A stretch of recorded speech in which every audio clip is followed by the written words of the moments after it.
السلام علیکم friends, welcome to کتاب نگری یوٹیوب چینل کتابوں کی نگری میں خوش آمدید۔ میں ہوں آپ کی ہوسٹ اقرا یاسین اور آج میں آپ کے لیے لے کر آئی ہوں ماریہ فاروقی کی قلم سے تحریر کردہ ناول وفا یار کے ایپیسوڈ نمبر 25 کو لے کر۔ اس ایپیسوڈ کو سٹارٹ کرنے سے پہلے آپ کر لیجئے ہمارے چینل کو سبسکرائب، ویڈیو کو لائک اور کلک کر لیجئے بیل آئیکن کو۔ اب آتے ہیں ایپیسوڈ کی جانب۔ شام کے 4 بج چکے تھے۔ آسمان پر آیا وہ سورج اپنی تپش کم کر چکا تھا۔ آسمان پر موجود وہ لالی شام کا کھلے دل سے استقبال کر رہی تھی۔ وہ گاڑی پارک کر کے اندر داخل ہوا تو تحریم کو لگا ایتل بھی ساتھ ہوگی، مگر اسے اکیلا دیکھ کر وہ چپ کر کے دوبارہ میگزین دیکھنے لگی۔ تحریم کو لاؤنج میں دیکھ کر وہ اپنے کمرے کی طرف چل دیا۔ مجھے اس سے بات کرنی ہوگی جلد از جلد، پتہ نہیں کتنی بدگمانیاں پالی ہوں گی اور رو رو کر آنکھوں کے ساتھ ناک پہ لال ٹماٹر کی ہوگی۔ بیوی تم پہلے مان جاؤ، پھر تم سے اس صبح والی زیادتی کا بدلہ لوں گا۔ میں نے ابھی پرسوں کہا تھا شاپنگ کرواؤں گا، مگر نہیں، تب نخرے کرنے تھے اور آج؟ وہ اپنے آپ سے بات کرتا کمرے کی طرف گیا۔ اندھیرے میں ڈوبے کمرے کو دیکھ کر اس نے لائٹ آن کی۔ پورا کمرہ روشنی سے نہا گیا، مگر وہاں موجود خاموشی دیکھ کر تعمیر الٹے پاؤں نیچے مڑ گیا۔ تحریم، ہو گئی تمہاری شاپنگ؟ وہ اس کے ساتھ بیٹھتا ہوا بولا۔ شاپنگ میں نے نہیں، آپ کی بیوی نے کرنی تھی، وہ بھی اسی انداز میں بولی۔ ہاں، تم نے تو کچھ لیا ہی نہیں ہوگا نا، کارڈ خالی کر دیا میرا، وہ اس کی جانب چھوٹی آنکھیں کرتے دیکھ کر بولا۔ جی نہیں بھائی، کچھ بھی نہیں لیا آپ کے کارڈ سے بھابی نے، اور ویسے بھی اپنی بھابی کو پیسے دیں، آپ نے بھابی کے پیسے دے تو دیے تھے، تو وہ کیوں آپ کے کارڈ سے کچھ لیتی؟ اس نے منہ بنا کر کارڈ اس کی جانب بڑھایا۔ پیسے؟ مگر میں نے تو اسے پیسے دیے ہی نہیں، پھر اس نے جھوٹ کیوں کہا؟ وہ حیرانگی سے سوچنے لگا۔ آیتل کدھر ہے؟ اس نے رسمن پوچھا۔ وہ تو اپنے کمرے میں سو رہی ہے، آصفہ بیگم نے جلدی سے جواب دیا۔ کمرے میں نہیں ہے وہ، تعمیر نے فوراً جواب دیا۔ کیا مطلب کمرے میں نہیں ہے؟ آصفہ بیگم چونکی۔ وہ جب سے آئی ہے کمرے میں ہی ہے، بلکہ جو کپڑے خریدے اس نے تو وہ بھی نہیں دکھائے، حورین جلدی سے بولی۔ تحریم کدھر ہے آیتل؟ وہ حورین کی بات کا جواب دیا بغیر اس کی طرف متوجہ ہوا۔ بھائی وہ اپنے کمرے میں چلی گئی تھی، میرے ساتھ ہی آئی تھی، کچھ لبوں کو گیلا کرتے تحریم گھبرا کر بولی۔ تحریم، اور میں بھی یہی بتا رہا ہوں کہ وہ اوپر کہیں بھی نہیں ہے، میں اوپر سے ہی آیا ہوں، وہ پریشان سا بولا۔ تعمیر چھت پر ہوگی، آصفہ بیگم نے فوراً کہا تو وہ چھت کی طرف بھاگا، مگر وہ بھی سنسان سے اس کو منہ چڑھا رہی تھی۔ میرا ڈر صحیح تھا، مجھے لگ ہی رہا تھا آیتل کوئی الٹا سیدھا قدم اٹھا لے گی، ساری غلطی میری ہے، میں نے کیوں کیا ایسا؟ اسے کیا ضرورت تھی ایسے کیا ضرورت تھی اس کا غصہ مجھے آیتل پر نکالنے کی؟ اب پتہ نہیں کدھر گئی ہوگی۔ اس نے جلدی سے جیب سے اپنا فون نکال کر نمبر ملایا، مگر نمبر مسلسل بند جا رہا تھا۔ وہ پریشانی سے اپنے ہونٹ کچلتے نیچے کی جانب بھاگا۔ تحریم پلیز مجھے بتاؤ تم اسے کہاں چھوڑ کر آئی ہے؟ وہ بھاگ کر اس کی جانب آیا۔ تعمیر کیا ہو گیا؟ بچی نہیں ہے وہ جو کہیں جائے گی، تم فون کر لو، آ جائے گی گھر۔ اگر وہ گھر نہیں آئی، البتہ تحریم کہہ تو رہی ہے ساتھ آئی ہے، ہو سکتا ہے کسی کام کی وجہ سے دوبارہ نکل گئی ہو۔ آصفہ بیگم اسے پریشان دیکھ کر بولی۔ امی اس کا نمبر بند ہے اور اسے اسلام آباد کا کچھ نہیں پتہ ہے، وہ 1-2 بار ہی یہاں آئی ہے، پلیز تحریم مجھے بتاؤ اسے کہاں چھوڑ کر آئی ہو، پلیز تحریم، التجائی انداز میں بولا۔ بھائی وہ گھر ہی آئی تھی، وہ دوبارہ آیتل کی رٹی رٹائی بات بولی۔ تحریم خدا کو مانو یار، زمین نکل گئی اسے کہ آسمان کھا؟ وہ آنکھوں کو مسلتا ہوا بولا۔ بھائی آپ پلیز پریشان نہ ہو، وہ آ جائے گی۔ اب وہ بھی پریشان ہو رہی تھی۔ تحریم دیکھو وہ ٹھیک نہیں ہے، پلیز میری بات سمجھنے کی کوشش کرو، مجھے بتاؤ کہاں ہے وہ؟ کیا کہا تھا اس نے تمہیں؟ کہاں جا رہی ہے وہ؟ کوئی بات تو کہی ہوگی نا اس نے، پلیز مجھے بتاؤ، مجھے پتہ ہے وہ گھر نہیں آئی ہے، اب وہ التجائی انداز میں بول رہا تھا۔ ہاں وہ گھر تو نہیں آئی، میں تحریم اکیلی کو لے کر آیا تھا۔ سنابل اندر آتا تعمیر کی بات سن کر بولا۔ تحریم دیکھو اب مجھے غصہ مت چڑھاؤ، مجھے انسانوں کی طرح بتاؤ کہاں گئی ہے وہ؟ اب وہ اس پر چیخا تو تحریم ایک دم سے پیچھے ہوئی۔ بھائی وہ عروہ کے ساتھ ہے، اس نے مریل آواز میں کہا۔ اس کی بات پر اس نے گہرا سانس لیا اور عروہ کو فون ملانے لگا۔ دوسری بیل پر فون اٹھا لیا گیا تھا۔ السلام علیکم، اس نے معتبر سے سلام کیا۔ وعلیکم السلام، عروہ کدھر ہیں آپ؟ اس نے اپنی گھبراہٹ چھپا کر پوچھا۔ سر میں لاہور میں، کیوں سب خیریت ہے؟ وہ چونک کر بولی۔ لاہور میں کدھر؟ اس نے پوری تسلی کرنے کے لیے پوچھا۔ جی گھر پر سر خیریت ہے؟ اب وہ حیران ہو رہی تھی، پیچھے کسی کی آواز سن کر اسے تسلی ہوئی۔ جی آیتل کو لگا آپ یہاں ہیں اور اس کا نمبر چل نہیں رہا، اسی لیے مجھے پوچھنا پڑا۔ اس نے بات بنائی اور اس کے جواب سننے سے پہلے کال بند کر دی۔ تحریم میرا دماغ اب خراب مت کرو، مجھے بتاؤ آیتل کدھر ہے؟ وہ غصے میں چلائی۔ تحریم کیا ڈرامہ کری ہو؟ بتاؤ بھابی کدھر ہے؟ اب کی بار سنابل بے غصے سے میں بولا۔ بھائی بھابی نے کہا تھا آپ ان سے ناراض ہیں اور وہ اور عروہ آپ کے لیے کوئی سرپرائز پلان کر رہی ہیں، اس لیے انہوں نے جانا ہے، وہ آپ کو کال کریں گے، اس لیے میں نے انہیں وہاں چھوڑ کر آئی تھی۔ تحریم اب رونے کے دہانے پر تھی۔ کہاں چھوڑے اسے؟ اس نے فوراً سوال کیا۔ فضا کی بوتیک کے سامنے والے کیفے میں، وہ اتنا ہی بولی تھی کہ تعمیر گاڑی کی چابی اٹھا کر باہر بھاگ گیا۔ آیتل کہاں ہو یار تم؟ قصور میرا تھا، تم سزا مجھے دیتی، تم نے خود کو کیوں؟ وہ ہوا میں گاڑی چلاتا کیفے کی طرف بڑھا اور ادھر ادھر اسے ڈھونڈنے لگا، مگر وہ کہیں نہیں تھی۔ پورے 1 گھنٹے میں اس نے پاس کی ہر جگہ چھان ماری، تبھی اس کا فون بجا۔ سنابل کالنگ دیکھ کر اس نے کال پک کی۔ ہاں بول۔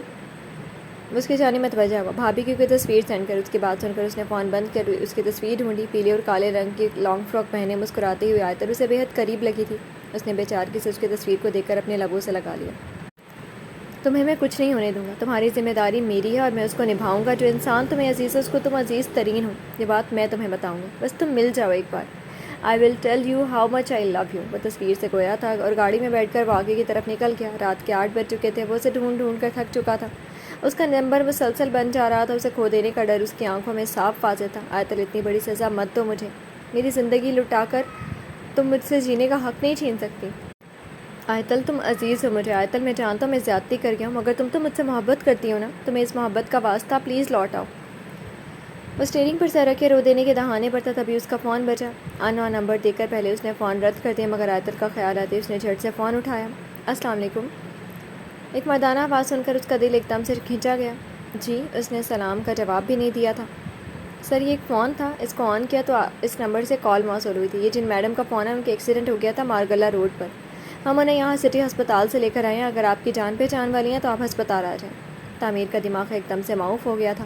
آیتل کے ایکسیڈنٹ، اس کا دل بند ہو رہا تھا۔ جی میں پاس ہی ہوں، آ رہا ہوں، آپ وہیں رہنا۔ اس نے جلدی سے فون بند کیا اور گاڑی کو ہوا میں اڑاتا ہسپتال کی طرف بھاگا۔ اگلے 10 منٹ میں وہ ایمرجنسی کے باہر کھڑا تھا۔ اس آدمی کا شکریہ ادا کر کے وہ اس کو رخصت کر کے ڈاکٹر کی طرف متوجہ ہوا تھا جو کب سے ایمرجنسی روم میں تھے۔ آیتل تمہیں کچھ ہو جاتا تو کیا کرتا میں؟ تم کیا ہو میرے لیے تمہیں میں بتاؤں اگر تو تم پاگل ہو جاؤ۔ تم نے مجھ میں میری روح کو جگایا ہے، مجھ جیسے پتھر دل شخص میں انسان کو بیدار کیا، مجھے میرے ماضی سے دور کیے، عورت پر یقین کرنا سکھایا۔ ہر عورت ایک سے نہیں ہوتی، یہ تم نے مجھے بتایا ہے۔ وہ وہاں پڑی کرسی پر بیٹھا، ہاتھ میں سر جکڑے خود میں محو تھا۔ جب ڈاکٹر اس کے پاس آیا، ڈاکٹر کو دیکھ کر اس نے جلدی سے آنکھیں کھولی اور فوراً کھڑا ہوتے ہوئے بولا، سر میری وائف ٹھیک تو ہے نا؟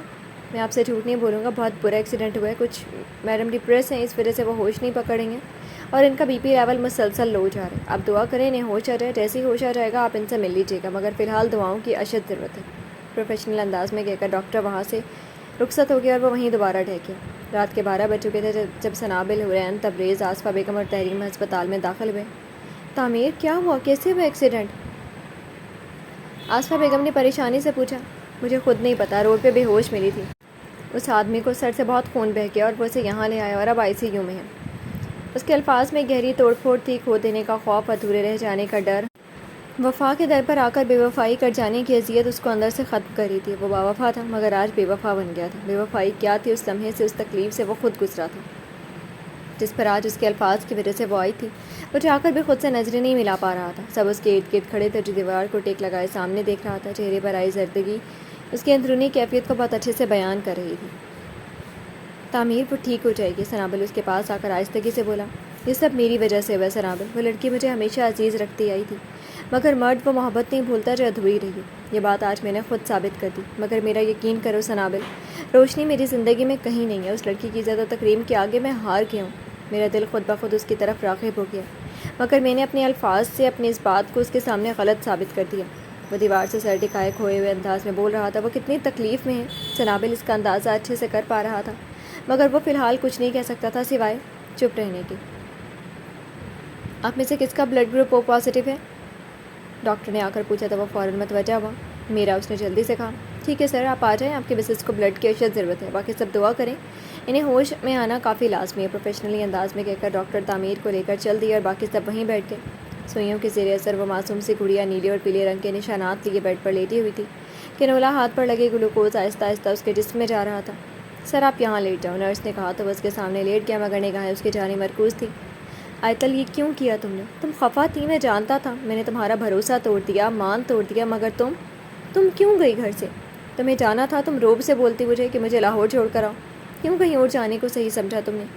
سرپرائز دینے کا کہہ کر گئی تھی تم، اور واقعی تم نے سرپرائز دے دیا مجھے آیتل، مگر سرپرائز ایسے تو نہیں ہوتے جانا۔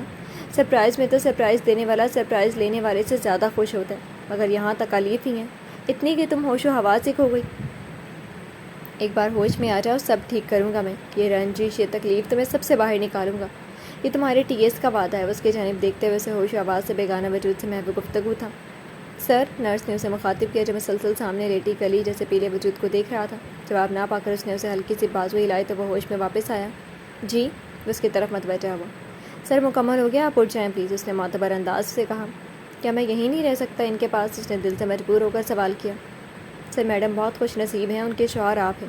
میرا بس چلے اگر تو میں واقعی آپ کو یہاں رہنے دوں، مگر سر یہ ہاسپٹل کے اصولوں کے خلاف ہے۔ اب باہر انتظار کر لیں، جیسے ہی میں آپ کو ہوش آ جائے گا ہم روم میں شفٹ کر دیں گے، تب آپ ان سے مل لیجیے گا۔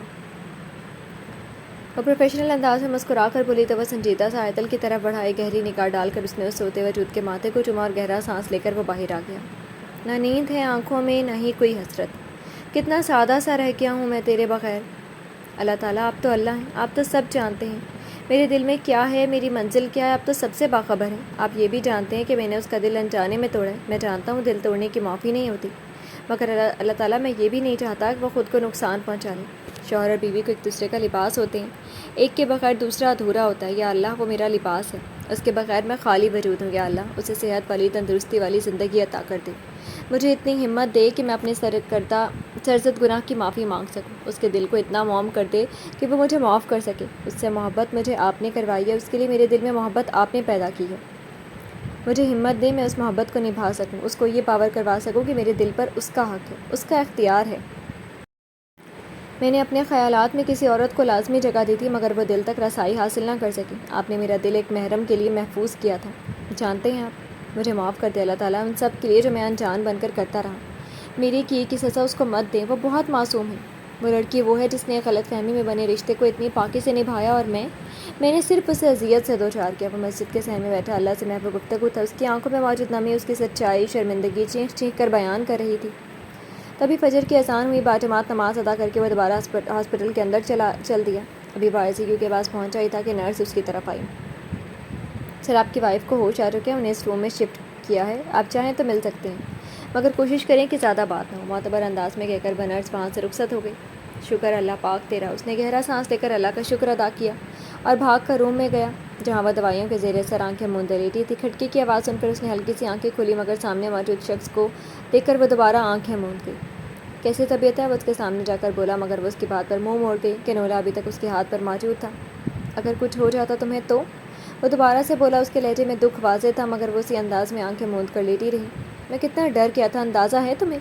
وہ اسے بات کرنے پر اکسا رہا تھا، مگر وہ چپ چاپ آنکھیں موندے لیٹی ہوئی تھی۔ کافی اچھا سرپرائز دیا تم نے مجھے۔ سرپرائزز ایسے ہوتے ہیں کہ دوسرے کی جان حلق کو آ جائے۔ وہ اس کو ڈپٹتے انداز میں بولا، مگر وہ اسی طرح لیٹی ہوئی تھی، اس کے اعصاب میں رتی برابر بھی تبدیلی نہیں آئی تھی۔ آیتل جو کچھ میں نے کیا، جو کچھ کہا، وہ سب انجانے میں ہوا، ایسی کوئی بات نہیں تھی۔ وہ انتہا کا شرمندہ چہرہ جھکائے بول رہا تھا، مگر وہ چپ چاپ آنکھیں موندے لیٹی تھی۔ بیوی اتنی ناراض ہیں آپ کے بات کرنا تو دور دیکھنا بھی گوارا نہیں کری۔ جانتا ہوں یہ آپ کا خادم ہے، خاص بات برا ہے، بہت اذیت دی ہے اس نے آپ کو، مگر جانا ایک بار اس کی طرف دیکھ تو لیں۔ وہ بہت عام لہجے میں بول رہا تھا، مگر وہ سن کر بھی نظر انداز کر رہی تھی۔ روشنی کی کہی ہر بات اس کے ذہن میں نقش کی طرح چھپ چکی تھی، جو کسی بات، کسی ثبوت، کسی دلیل، کسی وجہ سے بھی مٹنے کو تیار نہیں تھی۔ اس کی باتوں پر یوں بلانے کے انداز پر وہ چاہتی تھی وہ جواب دے، مگر اس کا دل وہیں اٹک گیا تھا۔ مجبوری سے نبھا رہا ہوں یہ رشتہ، یہ بات اس کے دل کو اندر سے چی رہی تھی۔ تبھی تحریم، سنابل، آصفہ بیگم اور حورین روم میں آئے۔ تبریز عارش کے پاس تھا، اسی وجہ سے وہ ہسپتال نہ آ سکا۔ السلام علیکم، تحریم نے سلام کیا۔ سلام کی آواز سن کر اس نے منہ دوسری جانب کیا اور آنکھیں کھولی۔ کیسی ہے میری بچی؟ آصفہ بیگم نے آہستہ سے آگے آ کر اس کے بال چھوئے۔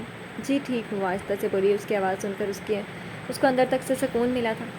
یہ کیسے ہوا ایکسیڈنٹ؟ آصفہ بیگم نے تشویشناک انداز میں پوچھا۔ بہت شوق ہے سرپرائزز دینے کا، اور اس کا نتیجہ ہے یہ، وہ غصے میں بولا۔ تعمیر کیا ہو گیا بیٹا؟ آرام سے، بیمار ہے وہ، آصفہ بیگم ڈانٹتے ہوئے انداز میں تحمل سے بولی۔ ایک تو وہ تیرے لیے کچھ کرے اور اوپر سے تو ان کو ہی سنا رہا ہے، سنابل سنانا نہیں بھولا۔ بالکل، سڑکوں پر پاگلوں کی طرح ڈھونڈ کر ہی بہت کچھ مل گیا مجھے، اسے کچھ ہو جاتا، اگر وقت پر گاڑی والا نہ پہنچتا تو کہاں سے لاتا اس کو میں؟ میری جان حلق میں آ گئی تھی۔ میڈم کا سرپرائز؟ وہ پریشانی اور غصے کے عالم میں کہتا کمرے سے باہر نکل گیا، مگر اس کی آنکھیں سرد مہری کی تصویر بنی ہوئی تھی، اس کا کوئی بھی جذبہ، کوئی بھی لمس اسے محسوس نہیں ہو رہا تھا۔ بس تھا تو اس کا وہ تعلق جو اس نے مہوش اور روشنی اور اس کے الفاظ سے اخذ کیا تھا، سچ کیا تھا، اب تک تو وہ اس سے بہت دور تھی۔ اس شخص کا رات والا روپ وہ چاہ کر بھی خود سے وہاں سے باہر نہیں نکال پا رہی تھی۔ آپ پریشان نہ ہوں بھابھی، وہ بہت زیادہ پریشان ہے، بس اس وجہ سے ایسا ریئیکٹ کرے۔ پورا دن پاگلوں کی طرح اس نے آپ کو ڈھونڈے، بہت زیادہ پریشان تھا اور آپ مل بھی نہیں رہی تھی، وہ تو بھلا ہوا اس شخص کو اس نے کال کر دی۔ سنابل آنکھوں میں پانی لیے لیٹی آیتل کو تسلی دیتا بولا، بیٹا کیا ضرورت تھی ایسا نکلنے کی؟ ایسا بھی کون سا سرپرائز تھا جس کے لیے آپ سب کو یوں بتائے بغیر باہر کے؟ تحریم نے بتایا کہ آپ دونوں کے درمیان کچھ مسئلہ ہو گیا تھا، مگر بیٹا مسئلہ گھر میں ہی حل کر لیتے، اگر زیادہ تھا تو آپ گھر میں کسی سے بات کر کے کچھ پلان کر لیتی، اس طرح آئندہ باہر مت نکلنا، دیکھو پوری بازو فریکچر کروا لی ہے، پتہ نہیں کب ہڈی جڑے گی۔ آصفہ بیگم افسوس سے دیکھتی پریشانی سے بولی، مگر وہ چپ چاپ نظریں جھکائے لیٹی رہی۔ میں تعمیر کو دیکھتا ہوں، کہہ کر سنابل باہر نکل گیا۔ کیا ہوا تعمیر، تم یہاں کیوں بیٹھ گئے ہو؟ وہ پریشانی سے سر جھکائے بیٹھے تعمیر کو دیکھ کر بولا، کچھ نہیں، ویسے ہی تھک گیا ہوں، بہت ہمدان کی کال تھی، اسے بتا دی ایکسیڈنٹ کا تو وہ لوگ آ رہے ہیں۔ وہ اسی انداز میں سر جھکائے بولا، میں امی کو بتا دیتا ہوں، تم ڈاکٹر سے پتہ کر لو کب ڈسچارج کرنا ہے۔ انہوں نے بھابھی کو، سب لوگ بھی پریشان تھے تو میں امی اور بھابھی کو کہتا ہوں وہ گھر چلے جائیں، اور تم بھی جاؤ فریش ہو لو، میں اور تحریم یہیں ہیں۔ وہ جانتا تھا وہ کچھ نہیں بتائے گا، تبھی وہ بات کو نظر انداز کر گیا۔ نہیں، تم سب کو گھر لے جاؤ، ویسے بھی انکل آنٹی آ رہے ہیں پاکستان، تو تم گھر کا کام مکمل کرو، میں یہیں ہوں آیتل کے پاس۔ ڈاکٹر نے بولا 3 بجے تک ڈسچارج دے دیں گے، تو ڈسچارج کے بعد میں اسے گھر لے آؤں گا۔ وہ اسی انداز میں بیٹھا ہوا تھا۔ اچھا ٹھیک ہے، تم جاؤ اندر بھابھی کے پاس، میں سب کو لے کر جاتا ہوں، ہلکے پھلکے انداز میں کہہ کر وہ اندر چل دیا، جبکہ وہ وہیں بیٹھا رہا۔ اندر چلا جاؤں، بات تک نہیں کر رہی وہ لڑکی مجھ سے، کبھی سوچا بھی نہیں تھا کہ وہ اتنی سخت ناراض ہو جائے گی، سب کو جواب دے رہی ہے، بس مجھے نظر انداز کر رہی ہے۔ ناراض ہے، غصہ کر لے، مگر میں نے کون سا منع کیا ہے اسے غصہ کرنے سے؟ وہ اپنے آپ میں اس سے بات کر رہا تھا جب سب باہر ہے۔ بھائی آئی ایم سوری، تحریم سر جھکا کر بولی۔ نہیں، تمہارا اس کوئی قصور نہیں ہے، تم نے بس وہی کیا جو اس نے تم سے کہا۔ میرا ہی قصور ہے، مجھے اسے بھیجنا ہی نہیں چاہیے تھا اکیلے۔ خیر کوئی بات نہیں، وہ ٹھیک ہے نا، تم لوگ جاؤ گھر، اور اس کے گھر والوں نے آنا ہے تو آپ سب جائیں، میں اسے لے کر آتا ہوں۔ تحریم کا جواب دے کر وہ آصفہ بیگم سے مخاطب ہوا، جو سر خم کر کے باہر نکل گئی۔ ان کے جاتے ہی وہ کمرے کی طرف بڑھا جہاں وہ بیڈ پر لیٹی کچھ سوچنے میں مصروف تھی۔ کیا سوچ رہی کہ وہ ڈھیلے سے انداز میں اس کے سامنے والی کرسی پر بیٹھ کر بولا۔ اس کے بیٹھتے ہی وہ بائیں جانب منہ موڑ گئی تھی۔ آیتل جانتا ہوں یار، ناراض ہو یار، مگر اتنا تو مت آزماؤ، ناراض ہو منانے کا موقع تو دو، صفائی تو پیش کرنے دو، اگر ایسے کرو گی تو میں بات بھی نہیں کر پاؤں گا، پلیز۔ تم ناراض ہو، غصہ کر لو، چیخ لو، چلا لو، مگر کچھ بولو، وہ التجائی انداز میں بولا، مگر وہاں صرف چپ تھی، اس کو بولنے کے لیے الفاظ ہی نہیں مل رہے تھے۔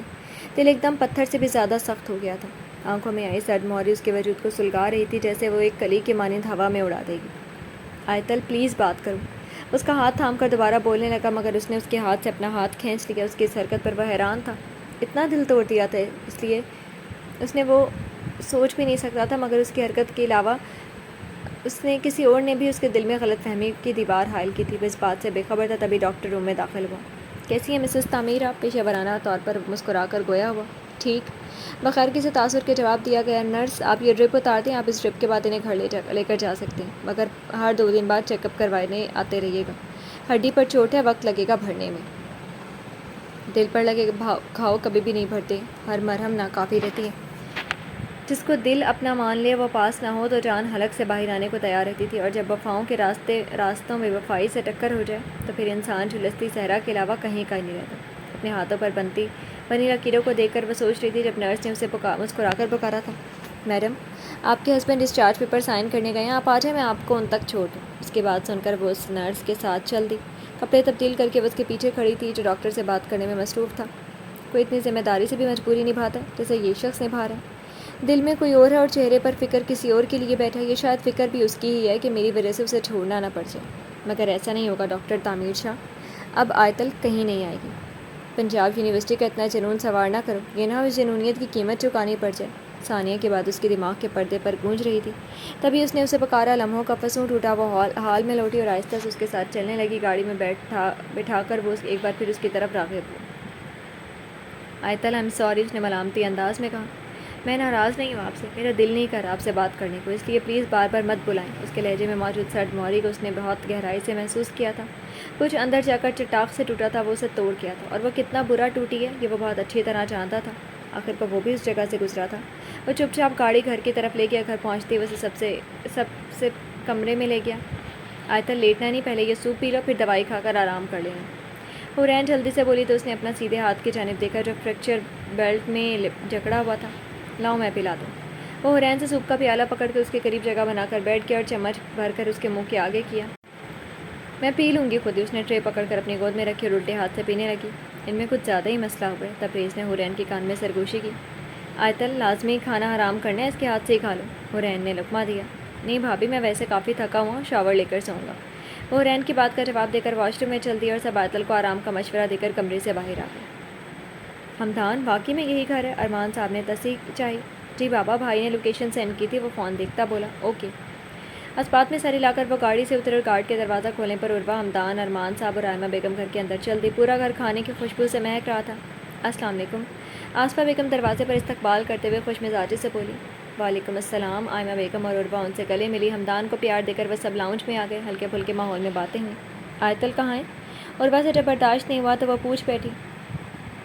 آیتل ابھی دوا لے کر سوئی ہے، کچھ دیر میں اٹھا دوں اگر آپ کو برا نہ لگے تو۔ حرین نے عاجزی سے کہا تو وہ اس بات میں سر ہلا گئی۔ میں آپ سب سے معافی مانگنا چاہتا ہوں۔ ارمان صاحب نے بات کا آغاز کیا۔ کس بات کی معافی بھائی صاحب؟ آصفہ بیگم اچنبے سے بولی، جبکہ وہ بخوبی جانتی تھی ہم آیتل کے ساتھ ساتھ آپ کے بھی گنہگار ہیں۔ ہم نے اس کا یقین توڑا ہے، اس کا مان اپنے والدین پر جو تھا وہ مکمل کرچی کرچی کر دیا۔ اپنی بیٹی کے ساتھ ساتھ آپ کے بیٹے پر بھی الزام لگا کر یہ رشتہ مجبوراً اسے بنانے کے لیے کہا۔ میں بہت شرمندہ ہوں، پلیز مجھے معاف کر دیں۔ ارمان صاحب نے ہاتھ جوڑے تو تبریز فوراً اٹھ کر ان کے پاس آیا۔ انکل ایسی بات نہیں ہے، پلیز آپ ایسے کر کے ہمیں تکلیف دے رہے ہیں۔ جو ہوا بہترین ہوا، مہوش تعمیر کے لیے ٹھیک نہیں تھی، بس اسی لیے اللہ تعالیٰ نے اس کو اس سے دور کرنے کے لیے آزمائش پیدا کر دی۔ اس کی مصلحتوں کو ہم نہیں جان سکتے، اتنی عاقل اور باشعور نہیں ہے ہم۔ انکل وہ جو کرتا ہے بہترین کرتا ہے۔ آیتل کے نصیب میں تعمیر اور تعمیر کے نصیب میں آیتل تھی، اللہ نے انہیں ملا دیا، وہ خوش ہیں آپس میں، بس یہی کافی ہے۔ اس کے گھٹنوں میں بیٹھا وہ بولا تو انہوں نے آہستہ سے اسے گلے لگا لیا۔ چاکلیٹ براؤن جینز اور وائٹ شرٹ پہنے وہ نکھرا سا شخص سیڑھیاں اتر کر آیا اور سب کو دیکھ کر اس نے انہیں سلام کیا اور ہمدان اور ارمان صاحب سے بغلگیر ہوا۔ تعمیر آیتل سے آگ رہی ہے؟ آصفہ بیگم نے پوچھا۔ ٹی وی دیکھ رہی ہے، اس نے تسلی سے کہا۔ میں مل لوں؟ اور وہ جلدی سے اٹھی۔ ہاں چلو سب چلتے ہیں۔ حرین بولی تو سب اس کے ساتھ اس کے کمرے کی طرف چل دیے، جہاں وہ بیڈ سے ٹیک لگائے کسی گہری سوچ میں مصروف تھی۔ کیا کمی تھی میرے چاہنے میں؟ کیوں وہ ایک شخص میرا نہ رہ سکا؟ آیتل وہ اپنی سوچ میں مصروف تھی کہ آئمہ بیگم کی آواز سن کر وہ فوراً حال میں لوٹی۔ مما! اپنے سامنے آئمہ بیگم کو دیکھ کر وہ حیران تھی، تبھی آگے ہو کر ان سے چپک گئی۔ بس میری جان، ہمدان نے اس کے سر پر ہاتھ رکھا جو کب سے خاموش آنسو آئمہ بیگم کے ساتھ لگے بہا رہی تھی۔ بابا! وہ ان سے الگ ہو کر ان کی آگے ہوئی۔ میری بچی! انہوں نے اسے گلے سے لگا لیا، ماتھا چوما۔ آیتل مجھے معاف کر دو، وہ ہاتھ جوڑ کر بولے۔ بابا! اس نے جلدی سے ان کے ہاتھ پکڑے۔ آپ میرے بابا ہیں، اور بابا سر جھکائے نہیں، سر اٹھائے اچھے لگتے ہیں۔ جو سب آپ کے سامنے آیا وہ تھا ہی ایسا کہ اس پر یقین کر لیا جائے۔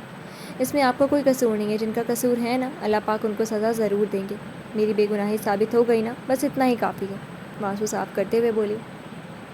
آیتل تمہارے پاؤں پہ چوٹ ہے، بس کرو، کب سے کھڑی ہو، بیٹھ جاؤ۔ وہ جو سب سے بے نیاز بالکنی کے پاس کھڑا سب دیکھ رہا تھا، تحمل سے بولا۔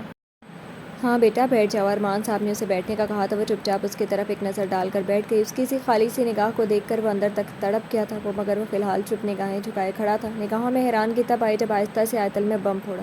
بابا! میں بھی آپ کے ساتھ گھر جاؤں گی۔ اس کی بات اس کے سینے پر جا کر لگی تھی مگر وہ سب کی موجودگی میں چپ تھا، ورنہ دل تو اس کا چاہ رہا تھا اسے اسی بیڈ کے ساتھ باندھ دے یا اس کی اس زبان کو تالا لگا دے جس سے اس نے جانے کا کہا تھا۔ آصفہ بہن! کیا میں اسے لے کر جا سکتی ہوں؟ آئمہ بیگم نے مسکرا کر عاجزی سے پوچھا۔ جی میری طرف سے تو اجازت ہے، آپ اس کے شوہر سے پوچھ لیں۔ انہوں نے تحمل سے بات تعمیر کی جانب اچھالی۔ بھائی لے جائیں آیتل کو؟ ہمدان نے سنجیدگی سے پوچھا۔ تمہاری بہن ہے، تمہاری مرضی ہے، لیکن ڈاکٹر نے منع کیا سفر سے، میں کچھ دن میں خود لے آؤں گا اس کو، اس نے رسماً کہا۔ وہ ایک ڈاکٹر سے جھوٹ بول رہا تھا جس کو ہمدان نے کھلے دل سے قبول کیا تھا۔ تعمیر کی آنکھوں میں اترا غصہ آیتل نے بخوبی دیکھا تھا۔ میرے ہوتے ہوئے دوسری چاہیے آپ کو، اور جب میں نہیں ہوں گی تو قدر آئے گی۔ خیر آپ کو کیا قدر آئے گی، آپ تو ساتھ رہنا ہی نہیں چاہتے۔ جو 4 ماہ آپ کے ساتھ رہ کر آپ کا دل نہیں پگھلا سکی، وہ 4 دن اور کیا کر لے گی؟ ہاں البتہ آپ مجھے ٹھیک کر کے جو مکمل چھوڑ کر آنا چاہتے ہیں یہ ضرور ممکن ہو جائے گا، اس نے دکھی دل سے اپنے دل کو تھپکی دیتے ہوئے کہا۔ ٹھیک ہے بیٹے، جیسے آپ کو ویسے کر لیتے ہیں۔ آئمہ بیگم مسکرا کر اس کا ماتھا چومتے ہوئے بولی۔ آنٹی اپنی بیٹی سے تو آپ باتیں کرتی ہی رہتی ہیں، اور کچھ دن بعد جب آئے گی تو اپنی بیٹی سے باتیں کر ہی لینی ہے، اب یہاں ہمارے ساتھ کر لیں، اور ویسے بھی کھانا لگ گیا ہے، ٹھنڈا ہو جائے گا۔ حرین نے مسکرا کر کہا تو اس کی ٹھوڑی چھو کر اس کے ساتھ چل دی، جبکہ تعمیر اسی انداز میں وہیں کھڑا تھا۔ عروا تم بھی کھانا کھا لو پھر آ جانا، وہ زرد سی گڑیا پھیکے سے انداز میں بولی۔ اس سے پہلے عروا کچھ بولتی کہ ہمدان اس کا ہاتھ پکڑ کر اسے باہر لے گیا اور آیتل اپنے موبائل میں لگ گئی۔ تعمیر کو اس کے اس انداز پر رہ کر غصہ آ رہا تھا، وہ تو ضروری رہا تھا مگر اس کی اس طرح کی نظر اندازی اسے انتہا کی کوفت دلا رہی تھی۔ اس نے ایک دم اپنی کالی گھور آنکھوں کو بند کر کے کھولا اور آیتل پر گاڑی جیسے دیکھ کر وہ گھبرا گئی مگر ضبط کے ساتھ اپنے کام میں مشغول رہی۔ آیتل اب یہ کچھ زیادہ ہو رہا ہے، وہ اسی انداز میں کھڑا بولا۔ کیا زیادہ ہو رہا ہے؟ وہ ٹی وی بند کرتی آہستہ سے بیڈ سے اتری۔ یہ جو تم کر رہی ہو، وہ اس کی آنکھوں میں دیکھتے ہوئے بولا۔ میں کروں تو غلط، آپ کریں تو صحیح۔ کیا بات ہے ڈاکٹر صاحب آپ کی؟ ریاضی کی پروفیسر ہے، جہاں کچھ صحیح ثابت نہ ہو رہا وہاں فرض کر لیتے ہیں، اور یقین ہے مجھے کہ آپ برابری پر یقین رکھتے ہوں گے، وہ سرد انداز میں بولی۔ آیتل میں معافی مانگ تو رہا ہوں، وہ نرم مزاج میں بولا۔ معافی کی کیا تعریف ہے آپ کی نظر میں؟ دوسرے کو مار کر قبر میں پہنچا کر آپ سزا سے بچنے کے لیے بولے جانے والے سوری کو لفظ کو معافی کہتے ہیں۔ وہ آج دھاڑ رہی تھی اور وہ چپ چاپ سن رہا تھا۔ آیت ال میں سچ مچ میں شرمندہ ہوں، میں اس وقت حواس میں نہیں تھا۔ وہ دوبارہ گویا ہوا، تو کیا کروں آپ کی شرمندگی کا؟ آپ کی اس شرمندگی سے آپ کے وہ الفاظ، آپ کا وہ سرد انداز، آپ کی وہ آنکھیں، وہ مجھے اذیت پہنچانے والے ہاتھ آپ کے۔ وہ کہتے کہتے رکی، یہ سب چیزیں ٹھیک ہو جائیں گی؟ آپ کے الفاظ آپ کی شرمندگی سے واپس مڑ جائیں گے؟ آپ کا وہ سرد انداز میری آنکھوں کے سامنے سے مٹ جائے گا؟ آپ کی وہ میری بازو کو دبوچنے کی حرکت میں بھول جاؤں گی، یا وہ اذیت ختم ہو جائے گی؟ کچھ بھی نہیں ہوگا نا؟ کیا کرے گی آپ کی شرمندگی؟ تعمیر صاحب کچھ نہیں کر سکتی۔ آپ کی اسی شرمندگی سے کچھ ٹھیک نہیں ہوگا۔ آپ نے کل آپ کے مطابق ہوش و آواز سے بیگانہ ہو کر کہا تھا کہ آپ میرے ساتھ نہیں رہنا چاہتے، آپ یہ رشتہ مجبوری سے نبھا رہے ہیں۔ آج میں اپنے پورے ہوش و حواس میں یہ کہہ رہی ہوں کہ مجھے آپ کے ساتھ نہیں رہنا۔ میں آج تک یہ رشتہ نیت خوش اسلوبی سے نبھا رہی تھی، مگر آج کے بعد سے میں یہ رشتہ مجبوری سے بھی نہیں نبھا سکوں گی، کیونکہ آپ جتنی ہمت مجھ میں نہیں ہے کہ وہ بھی برداشت کروں جو میرے بس میں نہ ہو۔ جسے آپ مجھے برداشت کر رہے تھے، میرا تو پہلے ہی حق نہیں تھا آپ پر۔ کل آپ نے خود بتا دیا تو یقین ہو گیا۔ مان نہیں تھا اس لیے کہنا چاہتی تھی، نہیں کہنا چاہتی، مگر کہہ کر جاؤں گی میری طرف سے آپ آزاد ہیں، جس مرضی کو لے کر آ سکتے ہیں آپ اپنی زندگی میں، چاہے وہ مہوش ہو یا کوئی اور۔ وہ بالا کی آنکھوں میں سنجیدگی لیے اس کے سامنے کھڑی تھی، جس کی باتیں سن کر اس کا دل و دماغ بند ہو گیا تھا۔ وہ آیت ال تھی ہی نہیں جس نے اس کے دل کو اپنے لیے نرم کیا تھا، جس نے اس پتھر پر پانی ڈال کر اسے اپنے لیے نرم بنایا تھا۔ اس کی آنکھوں میں اسے وہ اپنائیت نظر ہی نہیں آئی تھی جو اسے ہمیشہ آیت ال کی آنکھوں میں دیکھنے پر مجبور کر دیتی تھی۔ وہ آیت ال آج کہیں تھی ہی نہیں جو تعمیر کی آنکھوں میں دیکھنے سے کتراتی تھی۔ آج تھا تو یہ بس ایک بدلا ہوا روپ، ایک تکلیف کا سمندر، ایک درد کی وہ لہر جس نے اس کے وجود میں جگائی تھی، جس کی تپش سے اب بھی اس نے بھی سلگنا تھا۔ وہ جا کر وہ لمحات واپس نہیں لا پا رہا تھا۔ اس کی خالی نگاہیں اس کا سارا سکون درہم برہم کر گئی تھی۔ اس کی آنکھوں میں موجود تپش کو دیکھ کر وہ کچھ کہے بغیر کمرے سے باہر نکل گئی۔ پیر میں تکلیف حد سے زیادہ بڑھ چکی تھی، مگر اس کے دل کا درد کہیں زیادہ تھا۔ وفا کے درد سے وہ بے وفائی لے کر لوٹی تھی۔ دل کی سرزمین پر محبت کی کومپل کھلنے سے پہلے ہی جڑ سے اکھاڑ دی گئی تھی۔ سب سے زیادہ کسی اور کو عزیز رکھنے کی سزا آج اسے بے وفائی کے روپ میں ملی تھی۔ وہ ڈھہ گئی تھی، آنکھیں نمکین پانی سے بھر گئی تھی۔ سامنے کے مناظر تبھی دھندلے ہونے لگے تھے۔ وہ وہیں زمین پر ڈھہ کر پھوٹ پھوٹ کر رونے لگی۔ ایک لمحہ لگتا ہے پھر مان ٹوٹ جاتے ہیں، رشتے بدل جاتے ہیں، اپنے پرائے بن جاتے ہیں، اعتبار ٹوٹ جاتے ہیں، یادوں کے فسوں رہ جاتے ہیں، خلیشیں آ جاتے ہیں، رنجشیں بڑھ جاتے ہیں، خلوتیں رہ جاتی ہیں، تکلیفیں آ لیتی ہیں، دل کرچی ہو جاتے ہیں، نفرتیں بڑھ جاتی ہیں، یادیں رہ جاتی ہیں، وفاؤں کے میلے میں بے وفائی شور مچاتی ہے۔ ایک لمحہ لگتا ہے محبتیں چھوٹ جاتی ہیں۔ جی تو فرینڈز، کیسے لگی آپ کو آج کے ایپیسوڈ؟ کمنٹ سیکشن میں ضرور بتائیے گا۔ پھر حاضر ہوں گے ناول کے نیکسٹ ایپیسوڈ کے ساتھ۔ تب تک کے لیے اجازت دیجیے۔ شکریہ، اللہ حافظ۔